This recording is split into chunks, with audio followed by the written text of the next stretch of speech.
welcome to another bit of video of me rambling around about some obscure, quite niche bit of history or kind of anything really that I find quite interesting. This one is about a radical French, again, socialist leader from the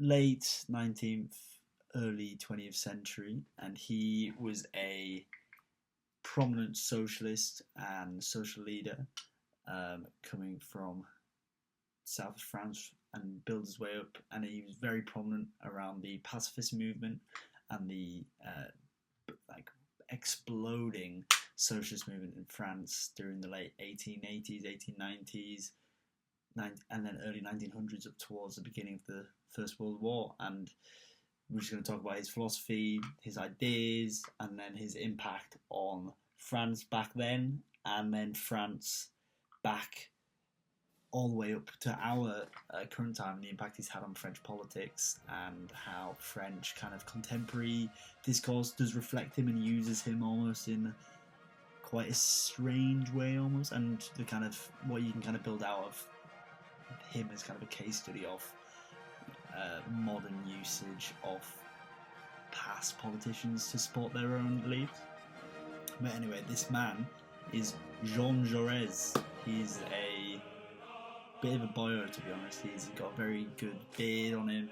He looks like a proper the kind of like politician that you'd want to be voting for, to be honest. Like, he's the kind of guy that you kind of, when you think about, a really strong kind of socialist dude from the 1890s, something with like a bowler hat on and like a nice well-groomed beard and everything, you go, oh yeah, this guy, I'd vote for him. He seems like he'd lead the working men and all that kind of stuff. But yeah, just to give you some background about him. So he was, like I say, he was a prominent socialist leader back in the late 19th, early 20th century. He was prominent across France and then further across Europe as part of his philosophy grew into being more pacifist and trying to get this kind of international consensus about avoiding war. He was pro doing that, but then from a socialist perspective. So he tried to use socialist means and socialist methods of doing politics to essentially achieve his goals of international pacifism.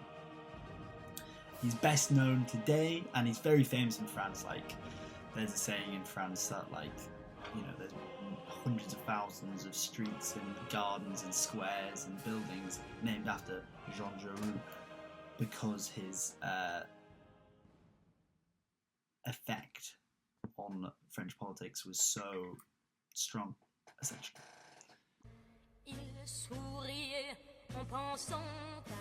So you'd probably have to say that Jean Jaures is best known for his die-hard, ardent, absolute stoic beliefs in workers' rights and social justice, and most famously, and what I've already touched on, pacifism and international pacifism, and just a complete rejection of war, kind of violent means to solve conflict and solve issues.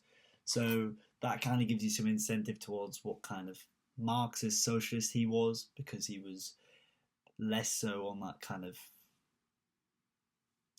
Leninist, kind of more traditional Marxist kind of side, like the orthodox diehard boys who were all saying, "Vive la revolution, let's fucking do them, let's fucking overthrow them, kill them all, eat the rich." He was less so about that. He was more, let's use the mechanisms of the state to overthrow and recreate the world. So yeah, he was also, I'll just say, there's going to be not much, but a bit of French pronunciation in this, and as you've probably already heard, I've already used two different ways of pronouncing Jean Jaures. I've said Jean Jaures, Jean Jaures, it's Jean Jaures, and there's going to be a few little bits of French pronunciation in this, and I'm not French, I'm not fluent in French, so excuse my pronunciation. I doubt anyone listening to this is going to be French, so ooh la la, sacre bleu, write me a letter,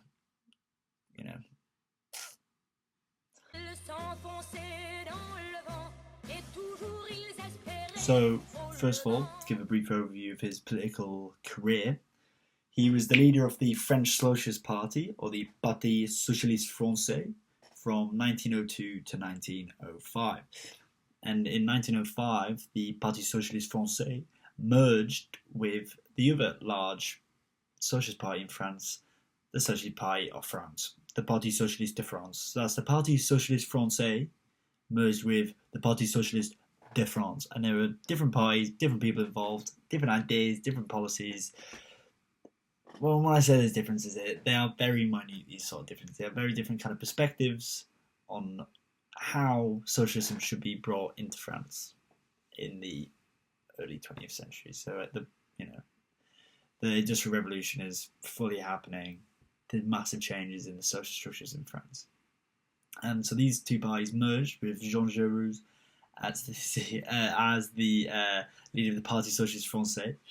And then in 1905, this formed the French section of the Workers' International. So the Section Française de l'Internationale Ouvrière.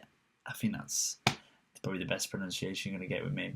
And all these kind of French socialist parties, they all have a very kind of People's Front of Judea kind of vibe about them. So the Monty Python sketch where they're all just kind of, we're the People's Front of Judea and we hate the Judean People's Front, and they're all the same and it's a joke. Haha. What? Judean People's Front? Well, the People's Front of Judea. Judean People's Front. Oh, wankers.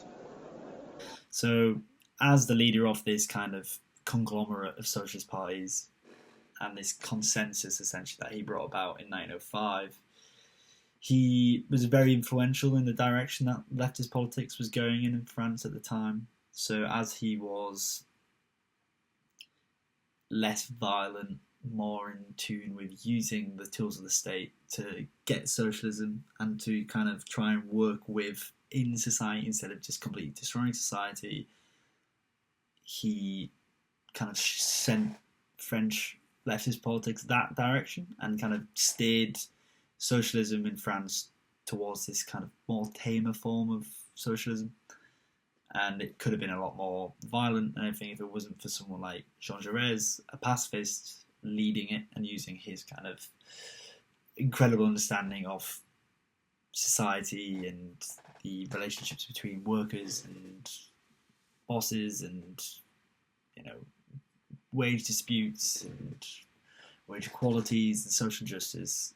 He kind of helped direct France towards this, avoiding that extreme kind of thing, which probably has helped French socialism in the general as well, which is probably why leftist groups in France have survived on for so long, because it hasn't gone to that extreme thing so early, so it wasn't kind of radicalized so early on in the mainstream, so then it wasn't, dismantled earlier. That's my opinion anyway.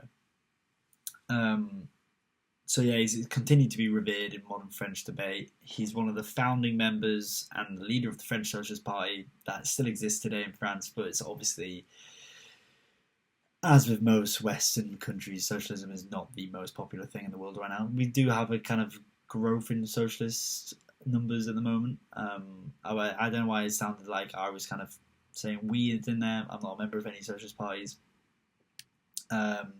But yeah, so he was one of the early leaders of the French Socialist Party, which is now known as the France. I mean, it's just the Socialist Party in France at the moment. I'll be Le Parti Socialiste or some bollocks.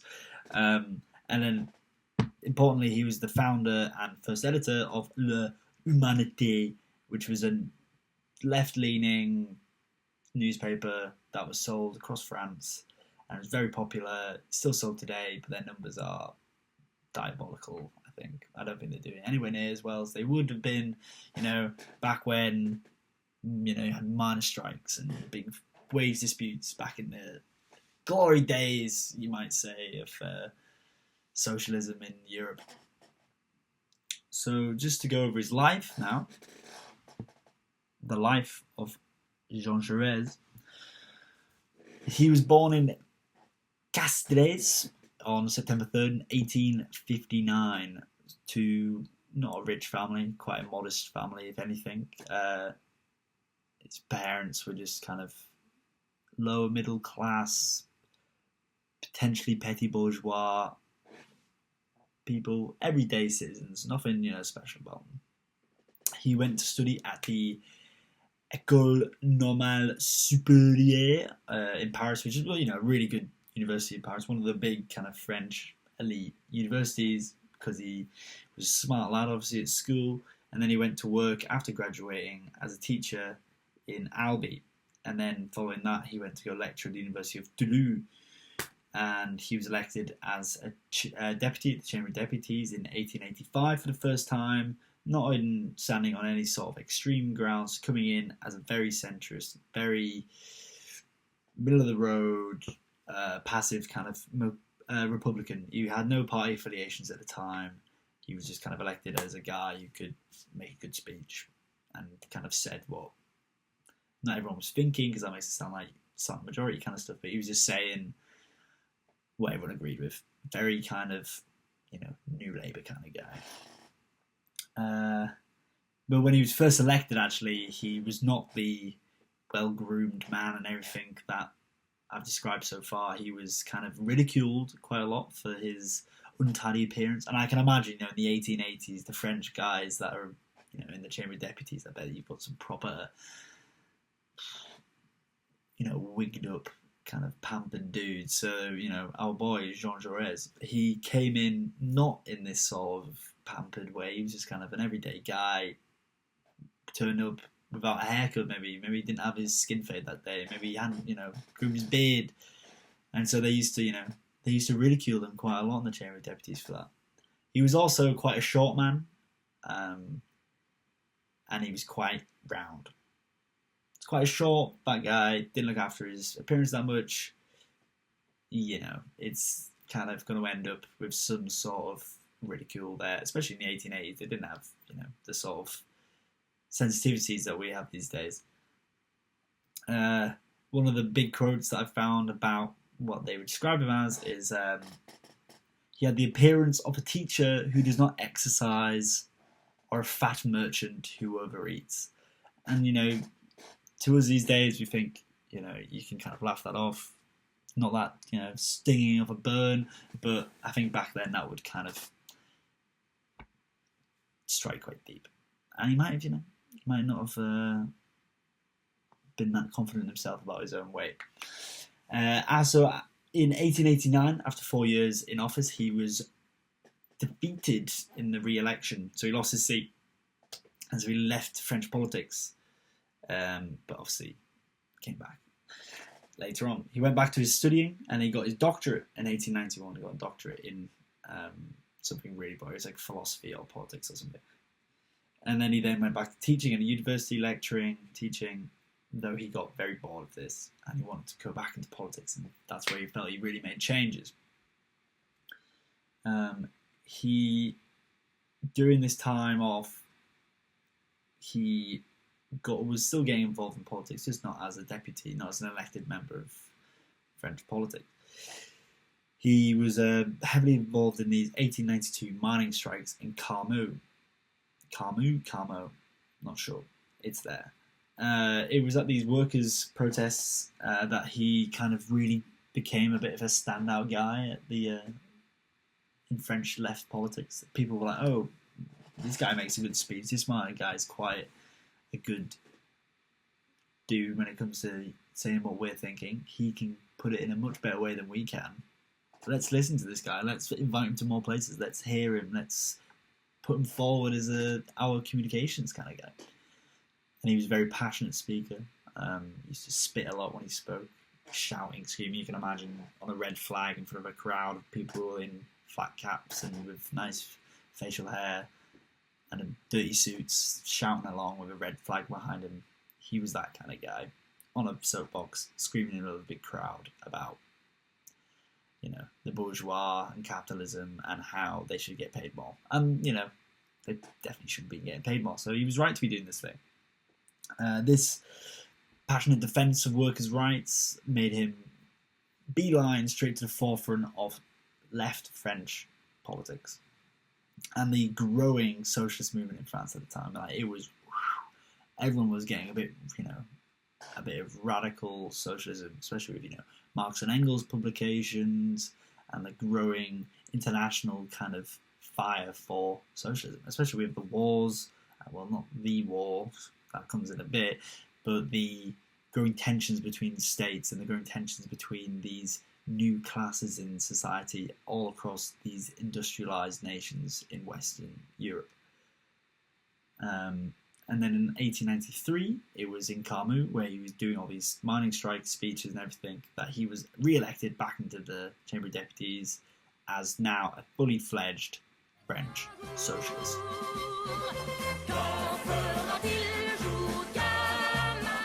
Now he was re-elected back as a socialist. He aligned with the Independent Socialists, which was more like a clique of socialists, less so than an actual fully fledged political party, and that was led by an Alexandre Millerand. He was never our boy Jean Jaures was never a Marxist. He was never a fully fledged kind of die-hard Das Kapital is my Bible kind of guy. He kind of thought that Marxism gave way too much undue weight to the role of material interest in history. So, historical materialism, if you're a big fan of that, then Jean Jaures is not your kind of guy, because he did not see history as completely moved by material interests, essentially. He preferred a gradualist approach to democratic socialism, so instead of complete overhaul of society, overhaul of capitalist life and capitalist politics and capitalism, he kind of wanted a more gradual overhauling of it through policies and reform. So to kind of place his gradualist kind of philosophy into a British contemporary kind of idea, just to give you kind of a better idea of where he can kind of place him, he was kind of saying the same kind of stuff, the Fabian Society, if you've heard of that, like the organisation that's socialist, all about reforms and gradualism in terms of creating a equality to power, wealth and opportunities across the UK. And that's, Jeremy Corbyn, Dennis Skinner, Harold Wilson, Keir Hardie kind of figures. He was on a more extreme kind of side but that kind of vibe.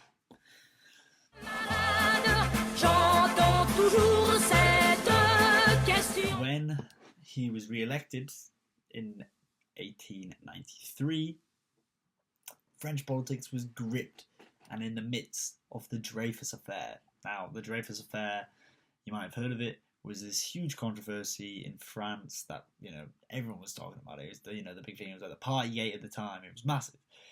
And it revolved around Captain Alfred Dreyfus, who was a Jewish officer in the French army who had been convicted of treason due to, I think it was blackmail and spying on and giving papers away to other governments. And after this, he was found guilty by a dodgy jury, to say the least, and given a life sentence of hard labour. And this was, massive controversy at the time, because it was essentially a big anti-Semitic row where French politicians had been trying to find a scapegoat for someone because these documents had been leaked, and they just gave it all on this officer who they blamed for the fact that he was a Jewish man. And it later on was found out that the evidence that was used to convict Dreyfus was forged. It was forged evidence that was given to the court, and that was what was used to find him guilty. And he was later exonerated, but at the time it was this huge controversy between those who supported Alfred Dreyfus and those who stood against him. In 1894, Jean Jaures lent his support to the campaign to free Dreyfus. He was massively on the side that Dreyfus was an innocent man and that he should be freed. And he demanded a revision to the trial that had found him guilty. And this was controversial in the socialist circles and the socialist kind of cliques that Jaures was hanging around in. As the more stringent socialists and Marxists amongst his peers basically were arguing that a socialist like Jaures should not be defending a man who was an officer in the military, in the capitalist upholding military, imperial military, and a member of the middle class. He was too bourgeois to be supported by someone who claimed to be a socialist, they basically argued. And as a socialist, you should not be even supporting this guy, even though, he was being found guilty based on the fact that he was a Jewish man, and it was on just forged evidence. They were like, no, stick to your lines, mate. I know. So no one's a good man here, really, other than our boy Jean Jaures.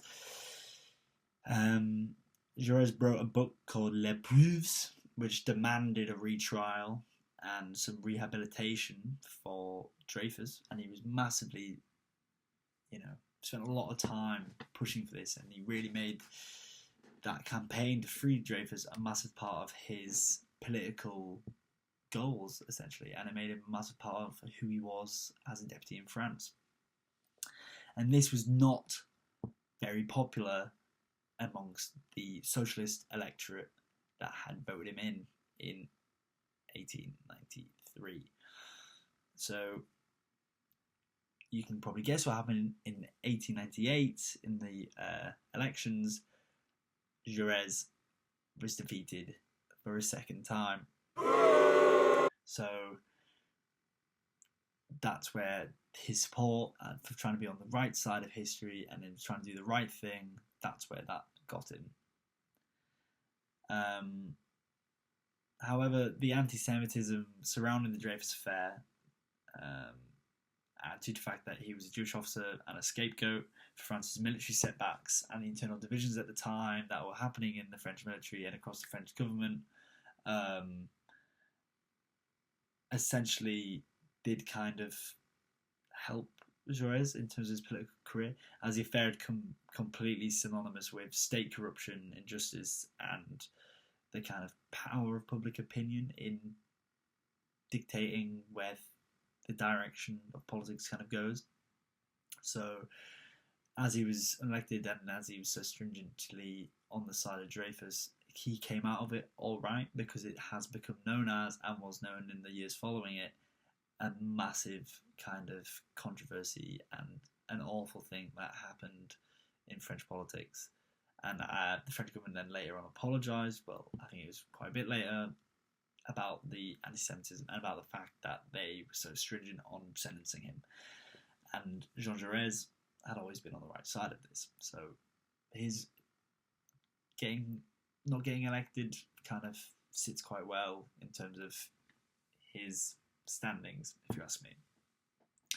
But then when he was kicked out of French politics for the second time, he spent this time to write an incredibly boring book.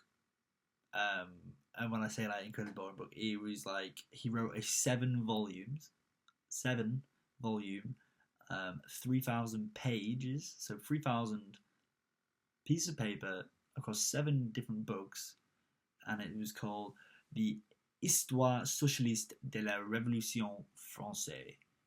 So you can probably guess it's a socialist history of the French Revolution, and that is essentially his application of the socialist lens, on his own socialist lens, but he saw it as an objective socialist lens, of course, onto the French Revolution and its history throughout its revolution, from Robespierre to the storming of the Bastille. He just applied it all to that. And to be honest, it's incredibly boring. I've had a look through it. It's so dull. Parts of it are interesting. If you want to find like a kind of summary of it, there's loads of them online, and you kind of just need to find some, because it is interesting, but oh my god, to actually sit and read 3,000 pages worth of that, power to you if you can manage that kind of stuff. But I cannot.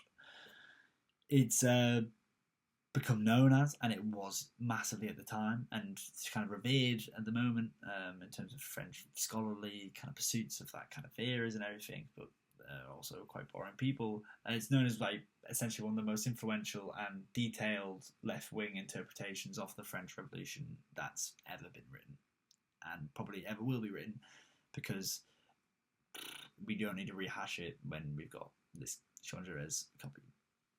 It's very convoluted, hard to read, but if you want to give it a go, I say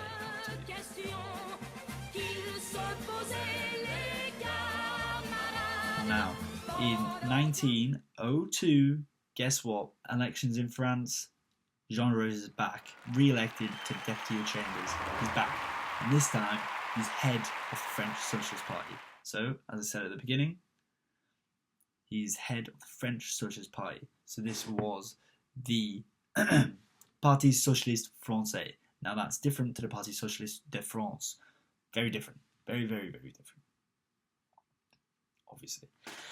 So he was head of this now. He was head of the French Socialist Party, and he argued that him and his clique, him and his party, argued that socialists should work with the state, within the state, and use its apparatus when they get elected to the state to achieve their goals through gradual reforms and the implementation of gradual socialism, bit by bit.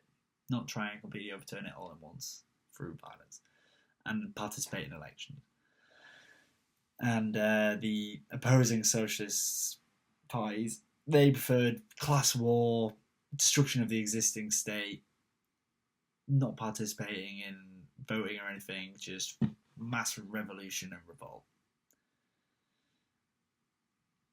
And he kind of went on after this to do many great things, and he stayed as a deputy for the rest of his life.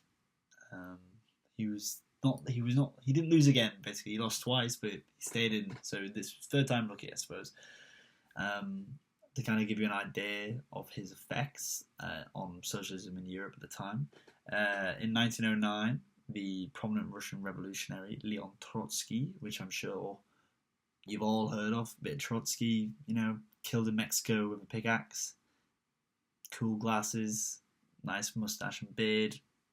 He wrote about Jaures: "It is not his rich technique, nor his enormous miraculous sounding voice, nor the generous profuseness of his gestures, but the genius's naivete of his enthusiasm, which brings Jaures close to the masses and makes him what he is."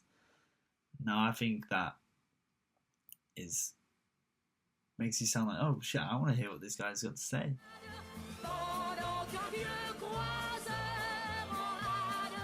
Now, to give some context about France and its political situation at the time of Jean Jaures, to kind of ground him and his socialist leanings and his effects as the prominent leader of a French Socialist Party, I'll just give you some brief notes about what France was like at that time.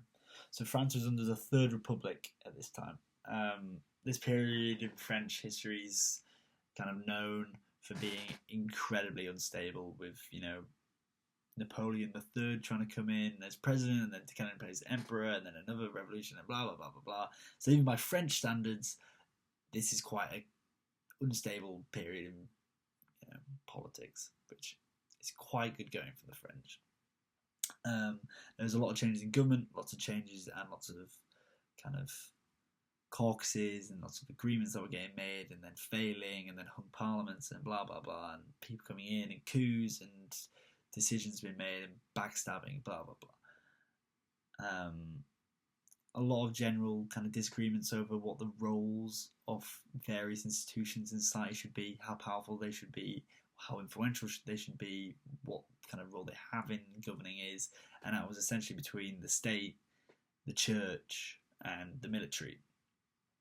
And I think there's kind of consensus now in French politics about this, but at the time they had no fucking idea what they were doing with this. They were like, we're all Catholics, we all like love the church, but it's not very democratic, is it? And at the same time, do we really care about democracy? And what is the state? Is it one person having a lot of power to do whatever they like, or should there be checks, and should there be some sort of balance from the state judiciaries and how do the courts work? How should we figure out courts? And should we just get the army to shoot people when we don't like them? And is the army separate to the state? All this kind of stuff. There's massive disagreements here. So as you can imagine, this was already quite a chaotic situation. And then 1800s, you've got this huge thing happening across the West, and that is the Industrial Revolution. Now, the rapid industrialization in France was just insane, and it led to complete significant social and economic disruption, transformations, very similar to those in Great Britain. So if you've ever read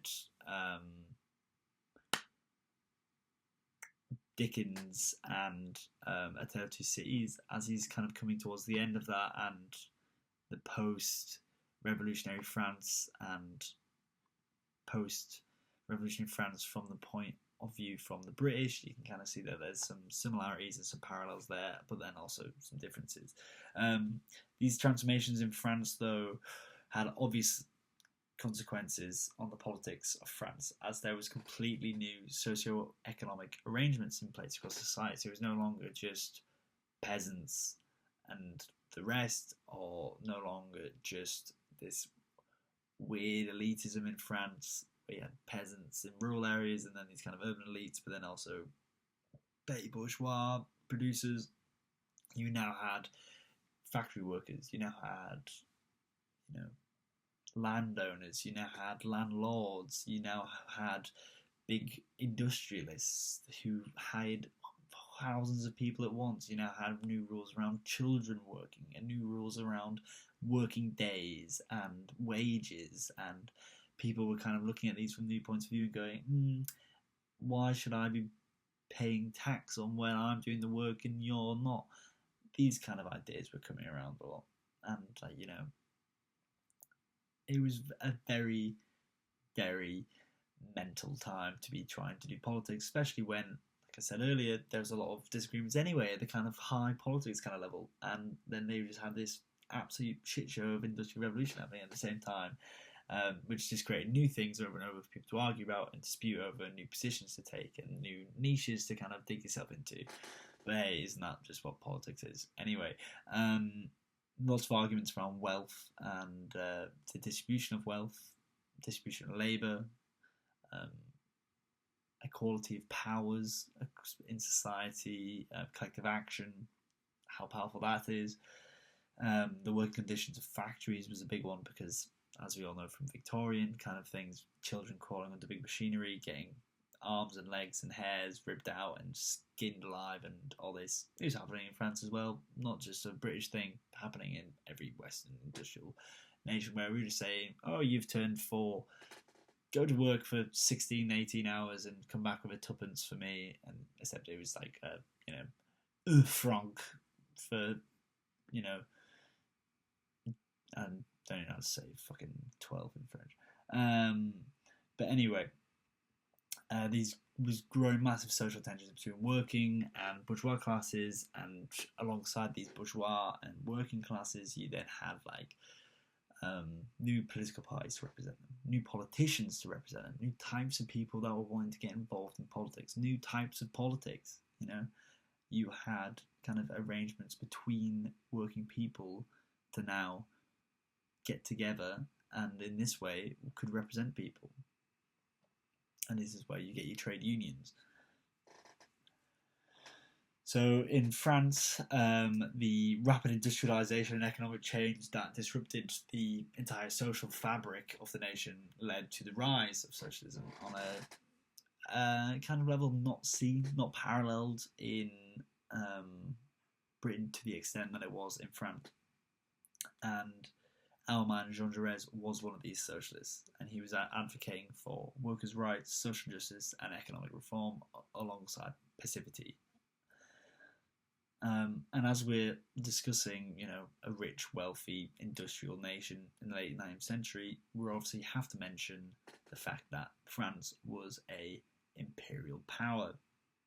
Now, France was, been involved in colonial expansion in Africa, Southeast Asia at the time that Jaures was becoming prominent, and it had been involved in all sorts of colonialism for a couple of hundred years beforehand. So a lot of the reason why it was doing so well, a lot of its wealth, was the extraction of resources and power and kind of the ability to create things from the outer colonies and from the outside of the mother nation, essentially. Jean Jaures was saying, that's not a good thing. Doesn't sit with my socialist values very well. Why are we, expropriating resources from people, expropriating working resources from these people? He chimed in with his opinion of colonialism, which he was obviously a massive critic of. He was a big socialist. He believed in achieving socialist change through democratic means, as I've mentioned earlier. He campaigned for workers' rights, and he was massive in the implementation of the 8-hour working day in France. So the main reason that they have an 8-hour working day in France is because of Jean Jaures' die-hard push for it. And so if all you French lot, say thank you to Jean Jaures for that one, and for the fact that your working conditions are a bit better as well. That you're not sticking your arms into, massive turning wheels and all that kind of stuff.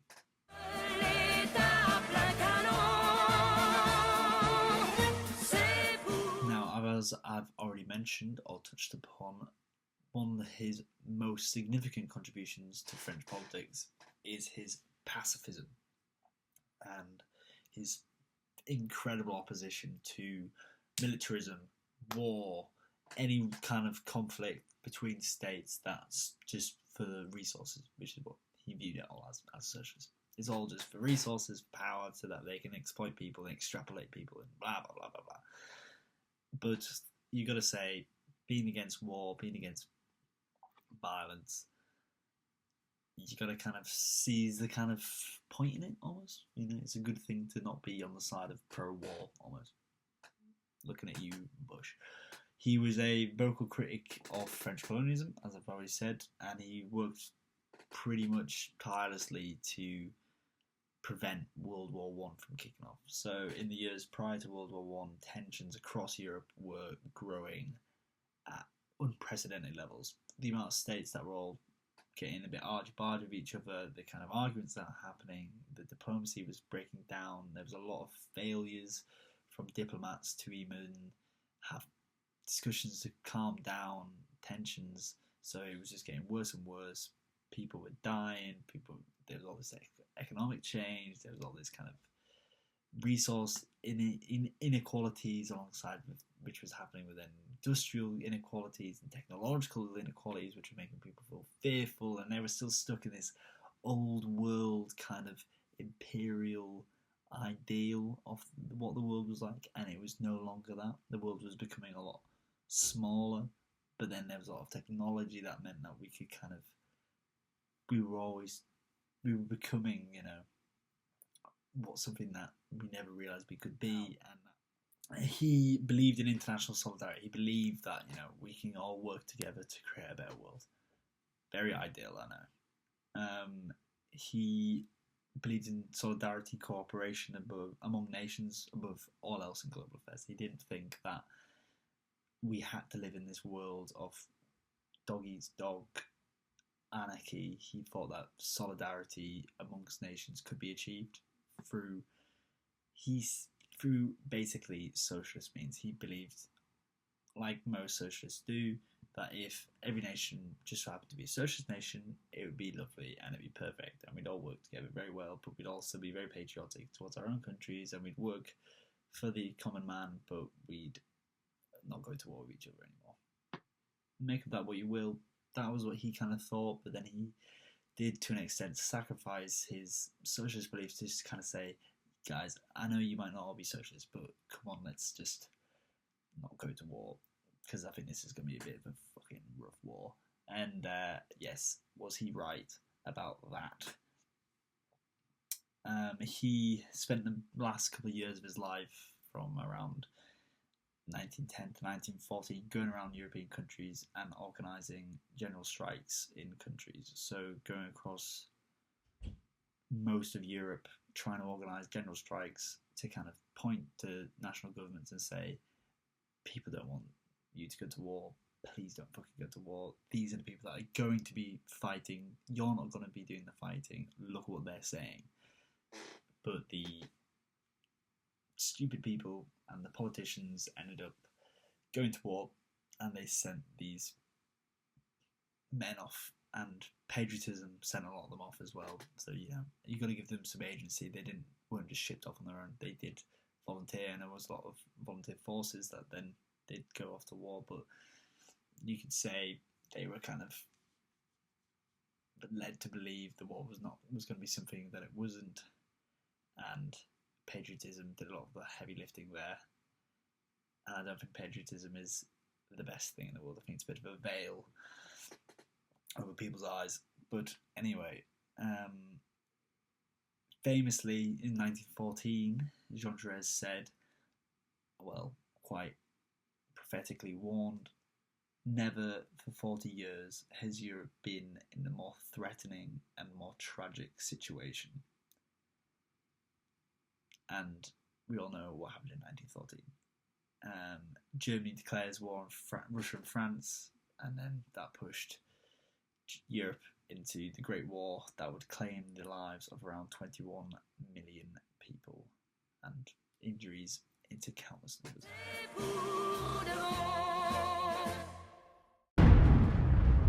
Now, if you've heard of Jaun Jaures before, it's probably for this reason, because of his quite famous death. So, as I was saying about Germany declaring war on Russia and France, that happened in the days following his assassination. So he was murdered. So murdered Jaun Jaures. He was assassinated on July 31st, 1914. So after the death of Franz Ferdinand. So Franz Ferdinand has been murdered at this point. But, it's not just complete, total carnage right after the death of Franz Ferdinand. But, you could argue that, the ball's been rolling now. There's set in motion that you can't stop.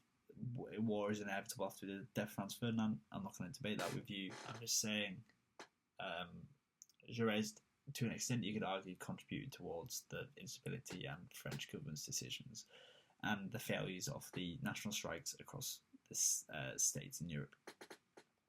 He was murdered by a French nationalist with an incredibly fitting name, depending on your perspective, of course, on Jean Jaures, but a French nationalist named Raoul Villain. So his surname is Villain, Villliain. And he murdered him because he hated his pacifism and his ideologies, because he was a ex-soldier and thought that France had been embarrassed massively in the Franco-Prussian wars of the late 1800s and refused to even think of the idea of France agreeing with Germany and having an agreement with Germany. He wanted war with Germany to show him what for. So yeah, he did even go fight in the First World War. So what does that show you? So Villain shot Jean Jaures while Jaures was eating his normal breakfast at the Café du Croissant in Paris. And I know this sounds really made up, that a man called Villain shot Jean Jaures in a Café du Croissant. It sounds like made up. But his death was a significant loss for the socialist movement in France, and the whole of left-wing politics in France massively mourned him when he was killed.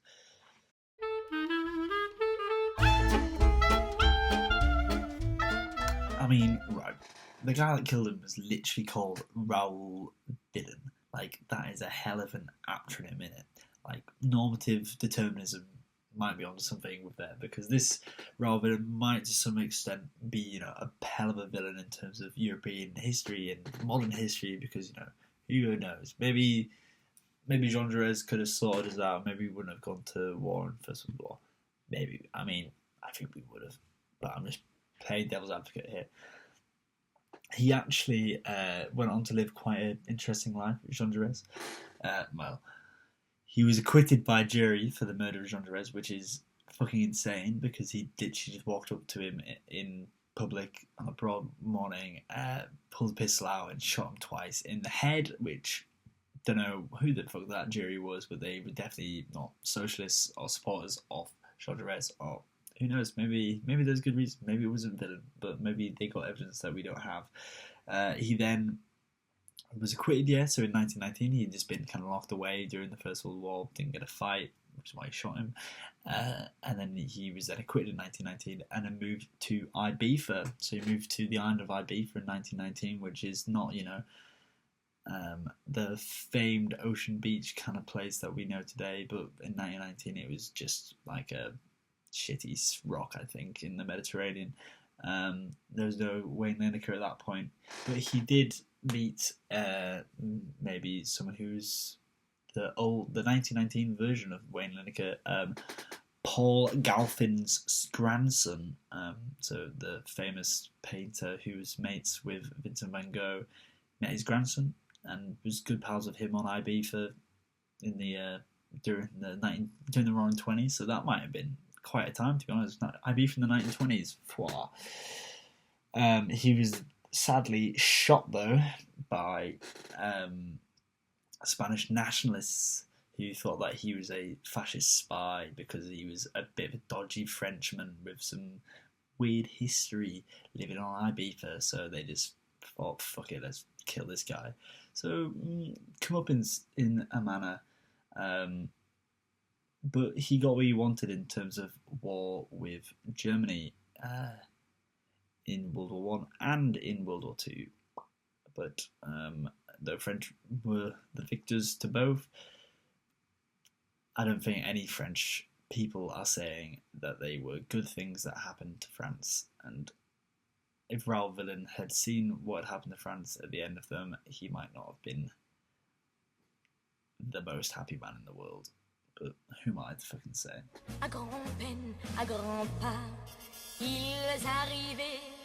So, to conclude on the kind of future impact that Jaures has had on France. So, as I mentioned earlier, thousands of metro stations, thousands of squares, thousands of streets in France. If you look at any town in France or any city in France and look at Jaun Jaures, there'll probably be a street. There'll be something there named after him, which is really odd that he's someone that's so kind of unspoken about or unheard of in the UK at least, or across more general Western politics. And he's just so famous in France. I'm not sure if I can think of another character kind of in history from a British point of view anyway that you can kind of say. Because, I don't know, maybe there is. If you can think of any, let me know, because I can't think of one, to be honest.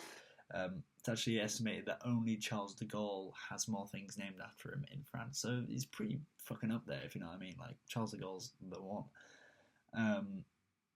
Interestingly, though, his impact on French politics today can kind of be quite a controversial topic. In modern French politics, his name is invoked by politicians across the political spectrum quite often. Like, a lot of politicians do say, "I am the heir to Jean Jaures," to kind of give their argument some sort of legitimacy, I suppose. But these are politicians across the spectrum. These aren't just socialists and, social democrats. These are, as I will say now, Marine Le Pen. Marine Le Pen, famously right-wing, famously not a socialist, said in 2011, "To him who has nothing, his country is his only possession." And that is a quote from Jean Jaures. So she was directly quoting Jean Jaures in one of her speeches to kind of give herself more legitimacy and to kind of come up on his kind of political standings in France to give herself more legitimacy. I just find that was quite interesting. In 2009, actually, in France, a National Front poster had a picture of Jaures, a picture of Jean Jaures, and it says, "Jaures would have voted National Front." From what I've described of Jean Jaures so far, a left-wing socialist pacifist, do you think he would have voted National Front? It's up to you, I suppose, but I suppose you can think where I think about that. Anyway, I think that's interesting because the sort of universalisation of his politics has been met with disdain, obviously, from those on the left of French politics. If you, a leftist, and you have a big idea of Jean Jaures, and you're like, oh, he's my political hero, and then you have like Marine Le Pen and the National Front saying, oh, but Jaures is ours, yes, he's on our side, you'd go, what the fuck are you on about? They, on the left, have argued that his legacy is being completely appropriated through various attempts from politicians, from François Hollande, Jesus, to usurp his legacy, to use him as a way to go, oh look, he's on our side. Yeah, you all like him? Yeah, he's on our side. I suppose this debate does lead to questions regarding the legacies of historical figures and to what extent these figures can become so universally adored that they are depoliticised. We all like them, we all agree with them, we all think they've done well. That moves them completely into the, well, that's not a political idea to say you like him. They completely depoliticise them. You completely remove them from the reality of their own politics. And therefore, any politician in contemporary discourses can use them as a long dead trophy backer to support their arguments and any cause, irrespective of what their beliefs are and how it in reality actually matches up with his beliefs, because he's been depoliticised by his universal kind of adoration. There's no longer any sort of weirdness there, essentially. And I think that's an important thing that we need to be able to recognise and take a step back and go, let's think about how we treat historical figures and universalise their beliefs and how we then allow them to be used and called upon. You see it in all sorts of cases with more monarchs, I'd say, in the UK, but also massive figures who got to a large extent politicised and partisan due to their, political parties, but still, people like Jean Jaures, you kind of see it shown here quite well, I think. But anyway.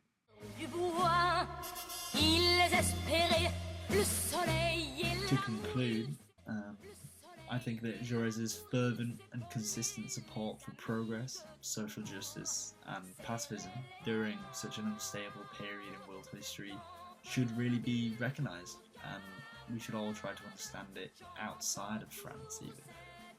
We can all have something that we can learn from Jean Jaures and his principles and his sticking by his principles and his development of his political philosophy and his sacrifice of his own beliefs in exchange for a grander sort of belief in doing better as a whole and moving away from that partisan kind of ideals and moving towards let's just try and make the world better for everyone the best we can. Let's try and sort out this fucked up shit so not too many people have to die or starve or whatever. I think it's something we can all learn from that, and politicians can all learn a lot from that. I think it stands as an inspiration, to be honest, for movements across the world that hundreds of years later strive to pursue those twin goals that we're all still after and that Jean Jaures was tried so hard to get to, social equality and peace. So yeah, power to the man. Thank you all for listening. Jean Jaures, I just thought was quite an interesting man. I thought I'd just have a bit of a chat about him, do some reading about him. He seems like a great guy and a guy There's some really interesting documentaries about him that I'd advise you all to listen to and watch if you find this interesting, or if you think I've done a brilliant job of covering it, let me know. I'll put those in the link in the bio if you want them, and if anyone wants any specifically interesting person that they like, or anything interesting that they think I could talk about or share with you all, then just let me know, drop me a message or leave me a comment or whatever. I'd love to hear it, and I'd love to do more of these. I'm probably gonna, not do these often or anything like that. It's just kind of a whim thing where I just kind of get stuck in a hole reading about someone and find them really interesting. It doesn't even have to be about politics, or it could be about various time in history, or an event in history, or a thing that happened, or something. It literally could be fucking anything. It could be just something like a poem, or a painting, or a garden, or a tree type, or something completely random. I'll probably just do these when they come to me, and just at random times, and about random things, and it'll just be me in this sort of conversational manner. But yeah, thank you very much.